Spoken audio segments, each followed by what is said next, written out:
इय्याका नअबुदु व इय्याका नस्तईन। मेरे पाकिस्तानियों, जो रियाया परवर ये सबकी जिम्मेदारी है इंसाफ के साथ कि वो पूरी कौम के दिलों में है। उनको आर्गुमेंट्स करने पड़ गए। इमरान खान साहब बार मैं और आप जो यहाँ बैठ के आज पाकिस्तान में कारोबार खत्म हो गया। शेयरिंग होती थी रात के टाइम। पाकिस्तान जिंदाबाद। बिस्मिल्लाहिर्रहमानिर्रहीम जी। पाकिस्तान में इलेक्शन आपके सामने 24 घंटे से ज़ायद हो चुके हैं और रिज़ल्ट जो है दूसरा दिन जो शुरू हो चुका है, दूसरा दिन अख्ताम को पहुंच चुका है। 10 बज रहे हैं इस वक्त पाकिस्तान में रात के, और अब तक हमारे पास जो रिजल्ट्स हैं वो बिल्कुल भी नहीं है। कल रात 2-2:30 बजे तक सिचुएशन थी। एक्चुअली इसको अंग्रेज़ी में करेंगे क्योंकि हमारे जो गेस्ट्स हैं वो सारे उनके साथ हम अंग्रेज़ी में ही बात करेंगे, तो मेरे ख्याल से switch to English now. So elections in Pakistan, it's been over 24 hours, actually a little over 36 hours now, that we have not, we don't know the complete results of the all 266 National Assembly seats, let alone the provisional assemblies of the all four provinces. Yesterday, about 3 in the morning, Pakistan Tehreek-e-Insaf backed candidates were the independent candidates, because Pakistan Tehreek-e-Insaf does not have the electoral symbol. It was taken away by the Supreme Court of Pakistan on the January 13th. So they have their own different symbols that they ran on in the elections, and according to the results that we received up until 3 in the morning, Pakistan Tehreek-e-Insaf backed independent candidates were leading on about 170 seats, 156 seats, and by the morning it was 176. Right now, the situation is that PTI candidates are ahead in 176 constituencies. They have the Form 45. I'll have somebody to explain, or probably I'll explain what is the Form 45 and what is the Form 47. But before going any further, I would like to introduce our first guest. You all know him now. I think the whole Pakistani nation knows him. He's a very famous guy in Pakistan. The guy from The Intercept, Ryan Grimm. Hey Ryan, good morning. How are you, buddy? I'm good. How are you, Ali? Good. Thanks for joining us. Mohit Pulizada was supposed to moderate it, but I think he's not available right now. So I'm just going to ask you a few questions. Ryan, Form 45. Just to explain you guys a little. If each constituency has the polling stations. So let's say the constituency number NA 181, so NA stands for National Assembly. So 181 is the number of that constituency, right? So that has, let's say, 300 polling stations. So each polling station has their vote casted. And once they're done, like 5 p.m. or whatever, so after that, they count the votes. So let's say if me and you are running against each other, so I'll have 300 votes, you have 200 votes. So we both sign it and we both get the copy. So that copy is the Form 45. So that Form 45 we receive from all 300 polling stations, and then what Election Commission would do is they will issue a Form 47. Form 47 is the form which has all the 300 polling stations. They add all of them, and that's the final number. So that Form 47 is only issued by the Election Commission of Pakistan, but Form 45 is by the presiding officers. So what we have seen is that we have on the 176 seats, we have the Form 45, and we are winning. But there are candidates that we have are winning with the 50 to 60,000 votes of lead. But Form 47 says otherwise. So this is how the elections are going on. And then you have been very vocal about it since yesterday. I've seen your tweets. And then the recent tweet that you have about the State Department that they have issued the press release. So first off, elections in Pakistan. Right. Right. It does seem like that the key thing for people to watch is the discrepancy between these Form 45s and these Form 47s. And I think that this, reading between the lines of the State Department's comment on the election, they do seem to be aware of how difficult it's going to be for the military to basically just flip this election. I would highlight a couple of different lines from this statement. First of all, they start by acknowledging all of the problems in the election, which they could do or not do. They chose to do that. And they say we join credible international and local election observers in their assessment that these were unfair restrictions.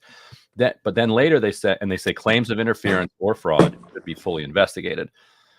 Then they say from there, the United States is prepared to work with the next Pakistani government, regardless of political party, to advance our shared interests. That's an important line because obviously the United States is happy to work with any of the other governments that the military is. Even if it's Imran Khan?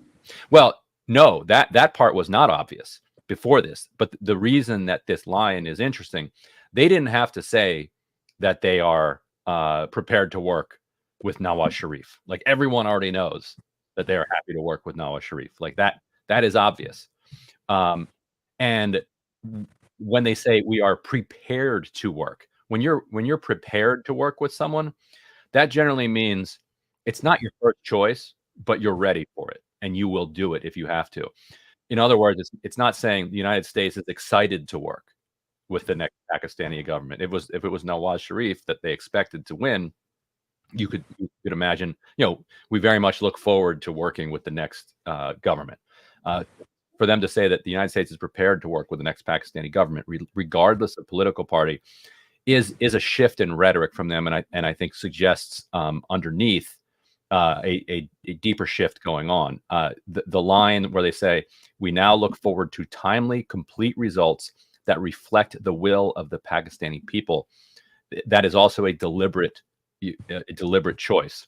They did not have to make reference to the quote will of the Pakistani people.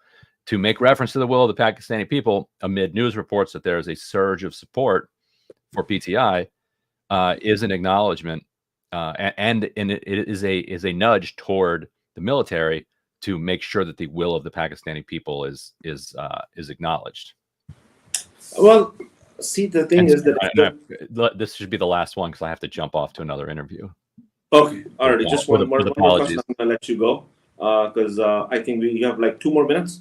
Sure. So can I shoot another question? Mm-hmm. Yeah. Okay. All right. So and this is what we have discussed the last time then when me and you were together in an interview, and I asked you that why US only deals with the Pakistani military, and it is still the same. Nothing has changed, obviously. So if the Pakistani military is not ready to work with the government with the party who has won the majority of the seats, how would it be? What kind of position the US would be in that if the military establishment, which is their allies or the partners with them, are not ready to work with them, but the US is ready to work with them? How would that pan out?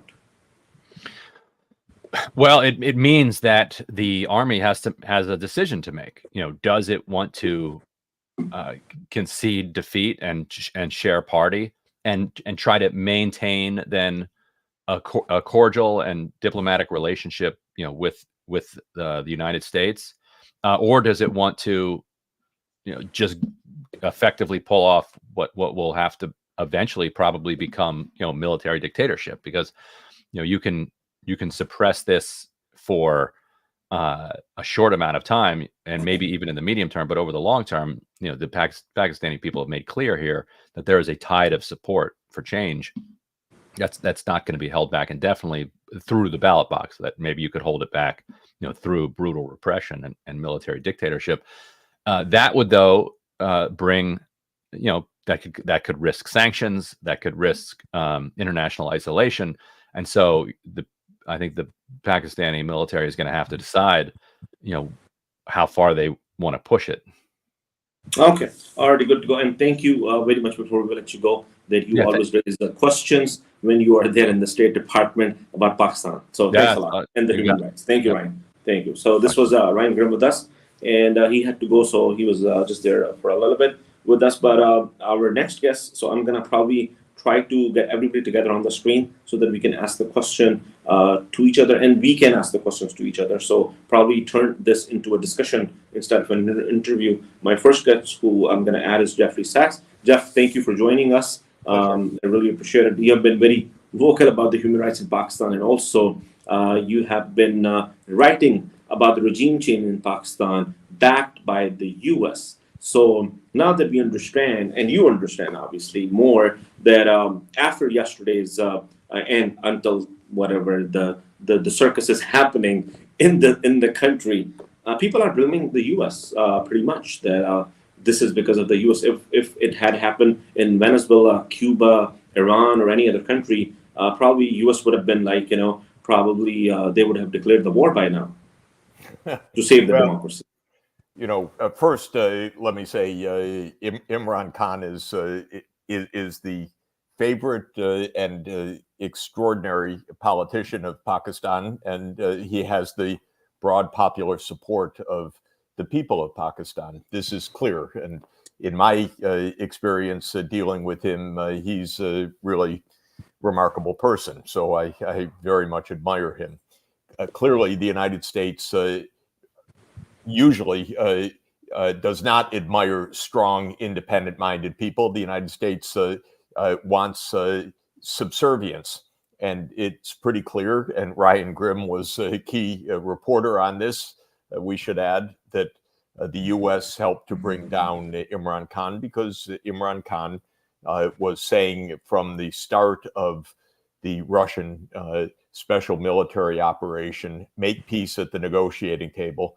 And the United States didn't want to hear that. They wanted to defeat Russia on the battlefield, which, by the way, was a disastrous, stupid mistake, so typical of the U.S. government, unfortunately. But they played an active role in bringing down Imran Khan. This is obvious. And then, irony of ironies, when he waved the document, the cipher that showed what the U.S. had done, then he was charged with espionage. So you just could not make up the surreal nature of all of this, but it's also tragic. Now, what seems to be clear, I'm watching from afar and just trying to understand the polling, but it seems that despite every repression of the PTI, every attempt to suppress Imran Khan's party and his popularity, the people are saying, this is the person we want to lead Pakistan. Now, the United States, it's really can be a very nasty government, very nasty place. It's interesting that it says in the State Department that claims of interference or fraud should be fully investigated. Well, the first claim is you, the United States, made the first interference. So let's investigate it rather than this really crude, simple-minded dismissal. In fact, when Imran Khan was sentenced to 10 years on espionage for revealing the U.S. interference, the same spokesman... They said that he damaged the relationship between the Pakistan and the U.S. The same spokesman of the U.S. said, we respect the courts of Pakistan. Are you kidding? How about claims of interference or fraud should be fully investigated, to coin a phrase. So I hope the United States understands that its attempt to repress the highly intelligent, enormously skilled, and by the way, someone who would like to have good relations with the United States, Imran Khan, who has the backing of the Pakistani people, should not be pushed away by the United States or the military or anybody else. This is very straightforward. All right, I'm going to add my other two guests, and we're going to start this discussion further down. Shahzad Akbar is with us. He's a former advisor to the Prime Minister. Not a very famous guy in the military ranks. They don't like him much, but Shahzad Ali Mustafa is also with us. He's covering the Pakistani elections. So before I go to Shahzad, let me ask you, Ali, the election in Pakistan you've been covering. What is your read on it? Well, going into the elections, it was the most pre-poll rigging that we've seen, at least that I have seen in all the elections that I've covered in this country since, even under Musharraf. But the fact that it was so blatant, despite 2 years of trying to quash Imran Khan through the vote of no confidence, then jailing up to 10,000 of his supporters, including women, including 1,500 TikTokers, I might add, despite taking his election symbol just before the elections, and despite convicting him in these kangaroo courts, they were unable to seal the deal, so to speak. And that's why we saw, after the polls closed, that the election results were slowed down, the transmission of these, and by midnight, according to my own sources, various television networks received instructions not to put out party positions of various political groups, as it became clear that Imran Khan's quote-unquote independence, because all these individuals, the candidates, from Imran Khan's Pakistan Tehreek-e-Insaf were competing as independents because their party symbol was taken away. They were in the lead. And then overnight, you saw this heist, a change of numbers, almost, live on screens, where people that were leading by 100,000 votes initially found themselves losing to the other side. So it was quite a remarkable play out of events, something that we haven't seen in modern times. I mean, you have covered the elections in the different countries. You are worked with the TRT, and you're very respected in Turkey too. So you have seen the elections in Pakistan and other countries. Have you ever seen the democratic values being destroyed the way they have been in Pakistan in the last 24 months? It hasn't been this blatant. The not just what happened after voting ended, but in the lead up to what was happening in this country for the past 2 years. And the inflection point here is quote unquote May 9th. That's when the memory, or the state's memory on this issue begins, which the state, the Pakistani state, the military leadership views as an insurrection against the state itself. And it charts a course whereby it has detained arbitrarily thousands of people just for being present by geolocation in these specific areas where these violent mob attacks took place, but then to basically detain them indefinitely for months on end without charge, to victimize these individuals and their political group. I don't think we've seen it before, even though supporters of the PMLN, Nawaz Sharif, will disagree. They will say that this has happened in the past. In 2018, they were suppressed, but the election symbols weren't taken. And I think what is different now is the amount of people that have come out to vote and to change the calculus. This didn't happen with the side that was being victimized or traumatized in the past. So there's a clear break of what has happened in this country in the past 24 hours. Okay, already good to go. Shahzad Akbar Saab, you were with me last night in the show, in our live transmission of elections, and we were talking about the same thing. And when the numbers were growing up, I mean, it has soared up to like 100,000 lead. We have seen NS71 Rehana Dar versus Khaja Asif. We have seen Salman Akram Raja, NA129 in Lahore. He has not lost any of the polling station yet. On Form 47, he lost the elections, by the way, to their puppet on Chaudhry. Well, I think he's going to join us soon, Salman Akram Raja, and we're going to ask him these questions to him. But my question to you, that what we were afraid of, that they can do anything, or I mean, that's what I think that we were talking about, unless they try to give him a deal or something to Imran Khan. If he won't agree, then this is what they're going to do. But they have not been succeeded in so far. I mean, Nawaz Sharif has a victory speech with the 58 seats on the board. On the scorecard, PTI is still leading with its independent candidates. Where do you see these things going? Ali, I think we have to take account of the situation on ground, what exactly is happening and what our military is doing. As you said in your intro, that military is not very fond of me, and neither am I of them. It's basically quite clear. They, as Ali was saying as well, they pushed Imran Khan and PTI against the wall. They did everything they could. And yet the people of Pakistan spoke, and they came out and they voted in favor of one very fundamental thing, which is important for a working democracy, that you give mandate for working of the government, a simple and clear mandate. And that was given. The number that is, according to our own PTI estimation, and as per the Form 45, which is the actual form that is related with, which is backed by votes, that is given by all the ROs on polling stations to the polling agents. That is Form 45. According to them, PTI has won more than 179, 180 seats in the parliament. Right? So what military is doing from last night, from midnight, is engineering towards a hung parliament. Now, this hung parliament serves two purposes for the military. First, it takes away the mandate, it takes away the clarity that you need in this current turmoil, the situation that we are in, the economic, financial mess that we are in, which can only be resolved through political stability. So it's taking that away, and then it's pushing the whole political lot into that array of uncertainty, which is a hung parliament.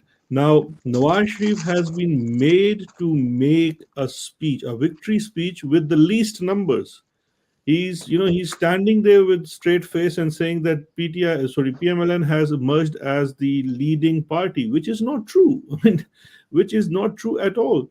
Now, and who is now the most important person in the situation that has been engineered by the military is our very own Mr. Asif Ali Zardari. So he has taken a plane and he has flown into Lahore, and now Asif Ali Zardari, Ishaq Dar, and Shehbaz Sharif. They have one thing in common, and I will not go into that right now, but they all three are now sitting, and then basically they will be commanded by the military to form a government. Now, what they will do is it's basically continuation of what military or the current army general had created, the SFIC. Now, it is the continuation of that. This is the continuation of hybrid rule. The unfortunate reality of it is that I think West, especially US and UK, are very comfortable with that.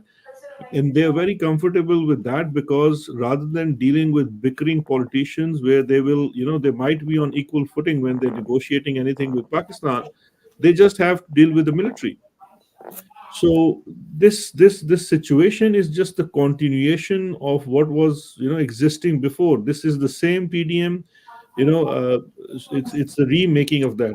Now, Okay. when I say this, there's only one. Just give me one more minute. Sure. There's one thing which is different from what has been happening in the past. Military has been in habit of doing this, creating this situation where they get the real benefit. The only difference right now is Imran Khan and the people of Pakistan, and people of Pakistan are giving that mandate to Imran Khan. Imran Khan has given them very tough time in last 2 years without this mandate. Now the people of Pakistan have spoken for him, and I'm wondering what he will be plotting from his prison cell now, that how the coming months and years are going to be for this cahoot of this consortium that they're forming. I don't think they will be able to serve. Okay, alrighty. So, Jeff, I'm going to come to you about this. As Shahzad was saying, and I said it in earlier too, that Pakistan Tehreek-e-Insaf, the Imran Khan's party, has more than 176 seats where they have the Form 45. They have won it with the margin of 8,000, 10,000, 50,000 up to 100,000 votes. The situation has changed, and whatever they're doing, trying to tamper the results and all. But the thing is that if we link this to the US, the United States-backed regime change, don't you see the defeat to the US narrative too?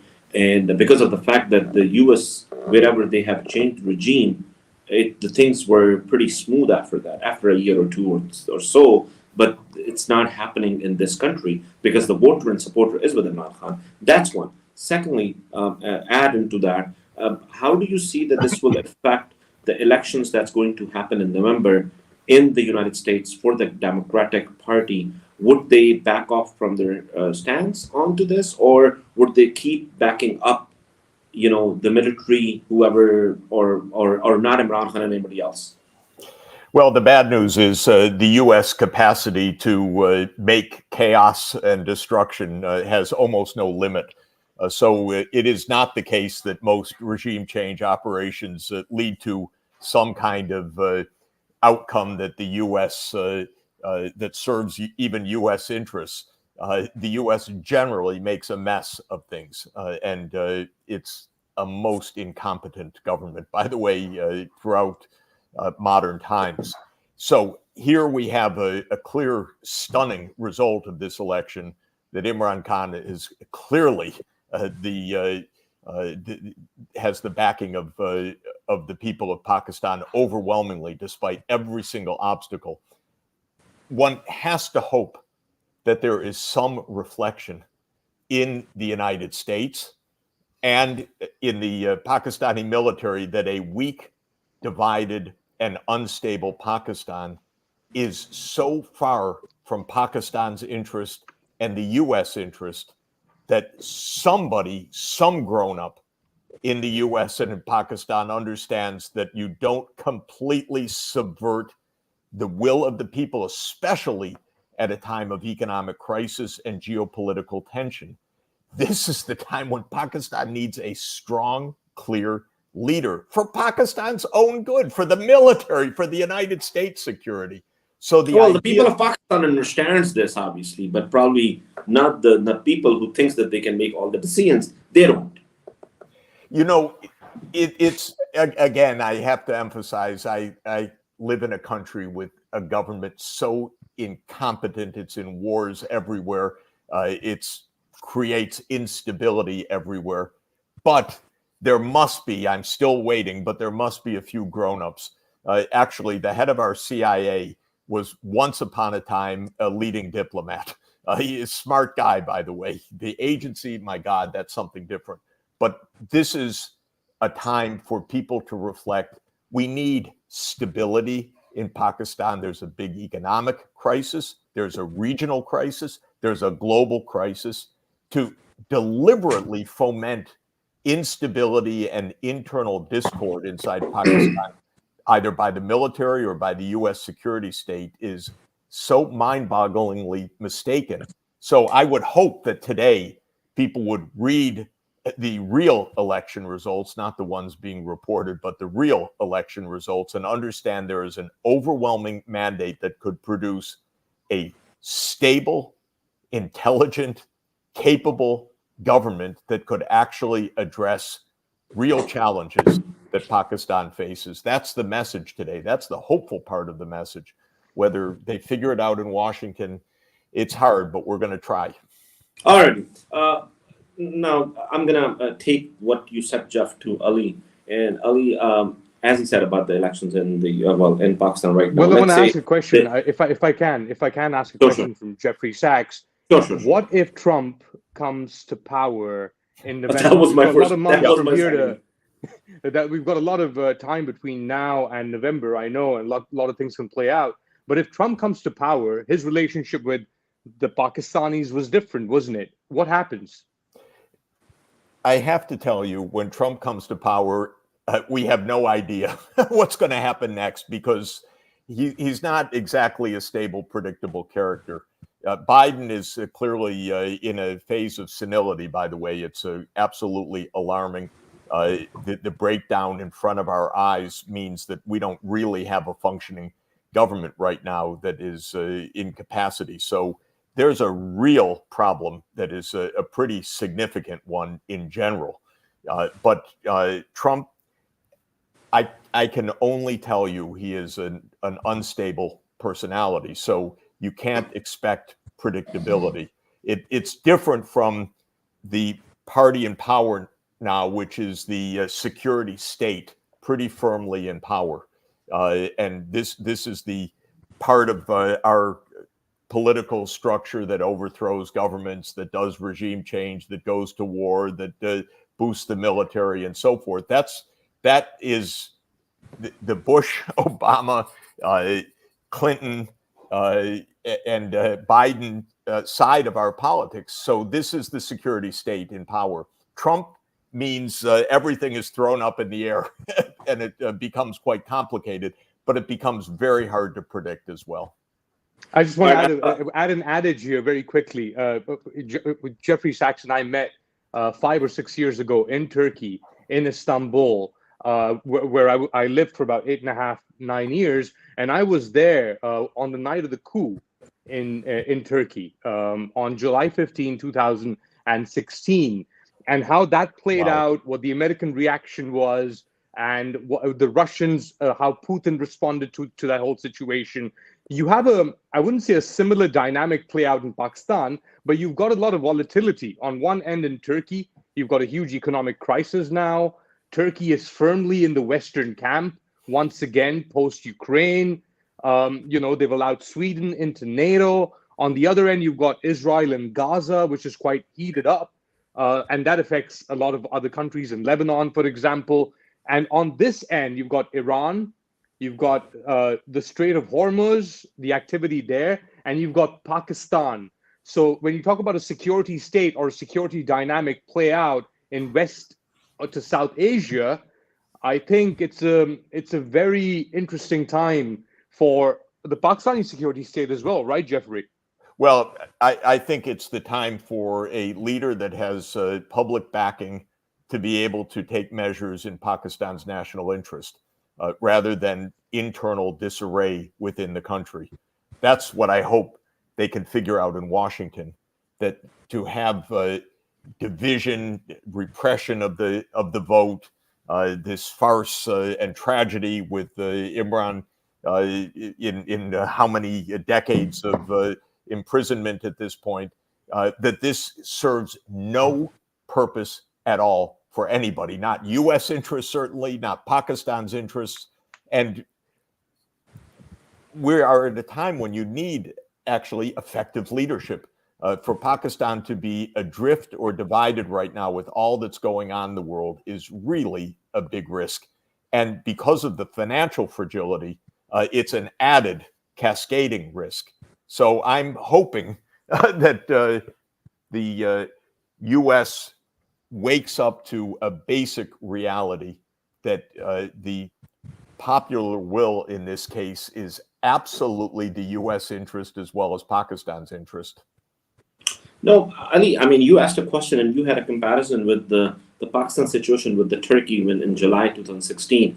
Don't you think that it's more comparable between the Egypt and Pakistan, what has happened? Because now Imran Khan is in the jail, same, the charges, the bogus charges on, hoping that they were going to give him a death sentence, which they didn't, but like 10 years in one case, 14 in one, and 7 in one. So that altogether about like 30 years of prison in the jail. The only difference probably is that Morsi then had a 23% of the popularity, while Imran Khan is more than 80%. Probably this is the only difference, but the rest of the script is pretty much the same. Don't you guys think, including Shahzad Akbar? So I want to turn this into a discussion instead of the question answer session. And Ali, you take the lead on this. But this is my question to all three of you: that don't you guys think that it has more comparison to do with the Egypt situation, Mohammed Morsi, than the Istanbul, Turkey? Absolutely. Go ahead, Jeffrey. I just wanted to jump in that there's a huge difference, though, of 40% and 80%. I mean, the fact is Pakistan has a double bonus in this, which is that there is an extremely intelligent, capable, and highly popular politician who just won a big election despite every one of the odds. So this is a huge public benefit for Pakistan. And may I add here, because I think the script that was written initially may have been the same script as Egypt, because at that time Imran Khan's popularity, because we had the incumbency factor as well when Imran was in power, and at that time they probably started implementing the script knowing that the approval rating of Imran Khan at that time was somewhat in 30s. But it's actually what they did, because people might be happy or not happy with a government who is succeeding or not succeeding, and there could be many factors to that. But actually, the people's response right now is, when Imran Khan was replaced with the same old circus, this is what made people very unhappy. And at the same time, Imran's refusal to accept his treatment at the hand of that time Army Chief General Bajwa, and then Imran Khan doing what the constitution required the prime ministers of doing, that he informed the people what actually has happened to him. Because in the past, when similar action was done to any other elected prime minister, whoever it was, they opened their mouth 10 years later or something. But Imran Khan went away at the cost of his life, because that costed an attempt on his life straight away. But he did not budge, and the simple reason for that was that he actually had an absolute clarity about his what he wants, and what's his purpose of even having this political party. So therefore, he did not budge for a moment, and he still is not. And I'm just going to repeat myself again that Ali, that actually the script originally written might have been the same, but the treatment on ground is very different. It's very different. And as I think Jeffrey has rightly said, that on ground, what you have is Imran Khan, who is a very different animal to your normal politicians that we've always experienced, because he has this foresight that he actually, I think he himself walked into prison when they were threatening him that they will send him to prison and using this as the last result. He sits in prison and now he commands the politics of Pakistan from his prison. Yeah. By the And way, I knew Morsi a little bit, and I know Imran, and there's a big difference. yes, Imran is an incredible leader, also, and a No, very no, no, very I brave was. man. Let me rephrase. I was not comparing the Yeah, leadership, yeah, but the of situation course. itself. The but the the way situation, that the script is the same, like the ditto script. Like the script was very easy. They take him out of the power, and then people are gonna forget about him, put him in the jail, and then that's it. Boom, boom. Let's Yeah, but let's. fundamentally, Egypt and Pakistan, you're right, are both rentier security states, which have been in service of the United States for quite some time as regional enforcers. Play out. We saw in Pakistan, for example, the Coalition Support Fund, which effectively made the Pakistan army a mercenary army for hire, essentially. And the mind always goes back to Afghanistan because Imran Khan's downfall coincides, or the plan to take out Imran Khan coincides with the US withdrawal from Afghanistan as well. And the statements that come out of the Imran Khan government, absolutely not, no bases to the Americans, and so on and so forth. And if you speak to Pakistani politicians later on, like Shandana Gulzar, she says that the conspiracy starts to unravel or begin in October 2021 when she is asked to switch sides and so on and so forth. So there are a lot of things here in play which activated the rentier security state in Pakistan, in Egypt as well at the tail end of the Arab Spring. So there are similarities. Yes, Ali, you were right. So moving forward with this, now the script, whatever the script that they've written, I mean, on ground probably people would say that they have succeeded because now Imran Khan is in the jail, the party is not there anymore, and the supporters are in the jail, blah blah blah. But the voters and the numbers tell us otherwise. I mean, it is opposite of what they wanted. So where is don't you think that they're at the dead end? They have to either sit with them, and Shazad, you would be participating in this more probably because you know them in and out probably more, and then you have all the other news that if they have offered something to him or not. So don't you think that they are at kind of a dead end? Imran has nothing to lose. I mean, they put him in jail for so many years on the bogus cases. Even it is with the lower court. What do PTI or Imran Khan has to lose? Nothing. The other side has to lose everything. So don't you think that they are at the dead end with the results which are coming since yesterday? I think the dead end is what really worries me is that we are in the same situation that we were in 1971, and unfortunately, the gentleman who was sort of running the state of the affairs in 1971 has a lot of similarities with the gentleman now. And if you look at the similarities, I think right now PTI has something around 180 seats. At that time, Mujib's party had 179 seats. The treatment of Imran Khan is what they did to Mujib as well. And where did that lead us? I mean, eventually to desecration of Pakistan. And right now, if you look on ground, today I've been in touch with people in KP, and the situation in KP is actually very bad. There's violence brewing up. People are feeling that their mandate is being stolen time and again, and KP has this feeling more than anyone else, and the similar feelings are brewing in Balochistan, because I mean, what relevance PPP has to the issues of Balochistan? Why PPP emerges as the leading party, whereas Dr. Maharang Baloch, when she was sitting in Islamabad, kind of support that she gained from even mainland Pakistan, and when she goes back to Balochistan, she commandeers hundreds and thousands of people coming on street and ordinary Baloch. So the question here arises is that it's the end of the road, but end of road for what? Because this is a dangerous path that the regime is now pursuing, because it's actually leading to a very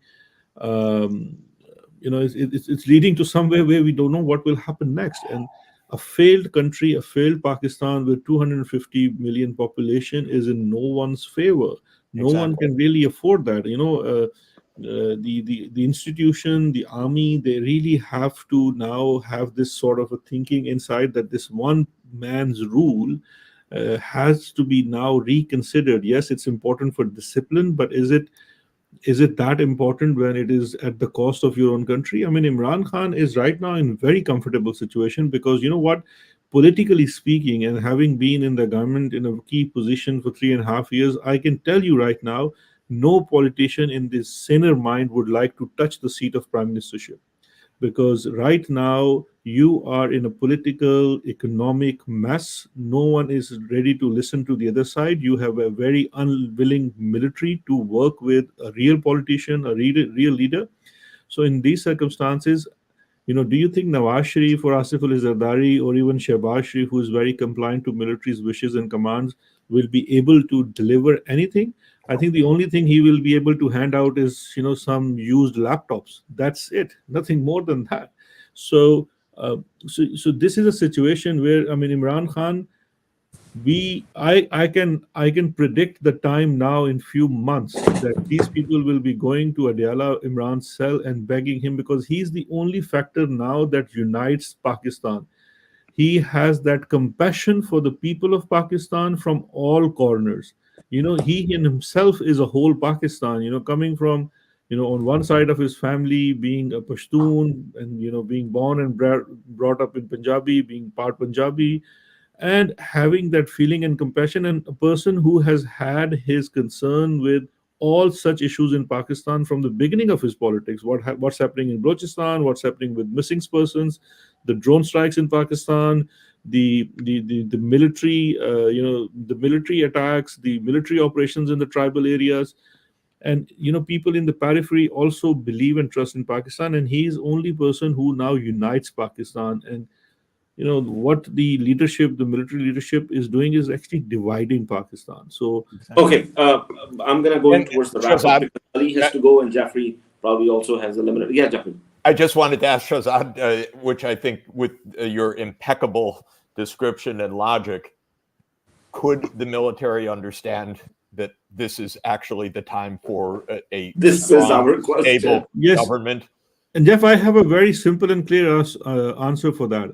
95% of the military understands. But the problem is that, as I indicated, the discipline and the formation of Pakistani military as it is now, that no one questions the chief, but everyone actually really questions his logic and actions right now. It's the discipline within this institution. I actually have firm belief in the pragmatism of Pakistani military, because as an institution and as a whole, it's actually very pragmatic force, and that is the reason for its existing so successfully for so long. But at the same time, the problem lies with this one man rule. That's a fundamental With for no military. accountability. Yeah, no, even internal accountability. Let's say there is an Yeah. external accountability and there is internal institutional accountability, and that doesn't exist. And Pakistani military has to now have this thinking, and this thinking process going on, because while I'm sitting here, I'm in touch with a lot of people, retired and serving, who have this concern, because they see it's slipping away. Things are slipping away out of their hands, and soon there will be a time there could be confrontations on the street, which is not good for anyone. Alrighty, Ali, would you like to add something into it, the question that I asked, and then I'm gonna throw one last question to all of you before we wrap this up. I think Ali's picture is Ali. You have a bad connection. We can. Okay. Already. No, Ali's picture is stuck. So Ali, would you? Probably he needs to rejoin us, and let me try to add him again. Okay, Ali, can you hear us?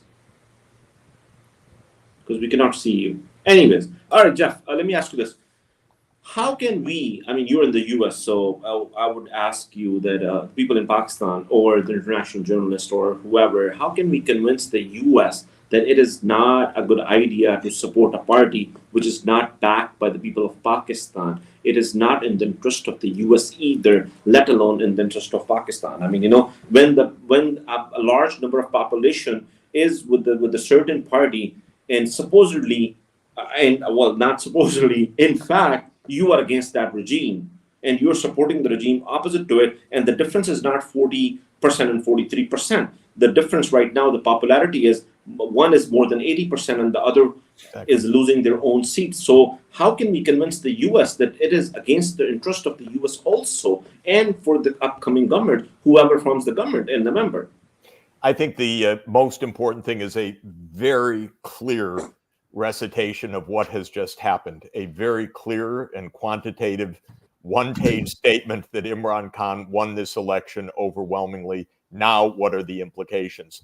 And now this has to be known inside the Beltway, as they say, inside the United States. But clarity will be the main factor right now. And what you've explained, 180 seats, and this despite everything, every voice that can be mustered to explain what has just happened, so that it is not obfuscated inside the United States, will be extremely important.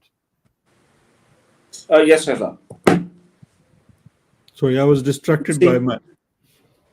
I'm sorry?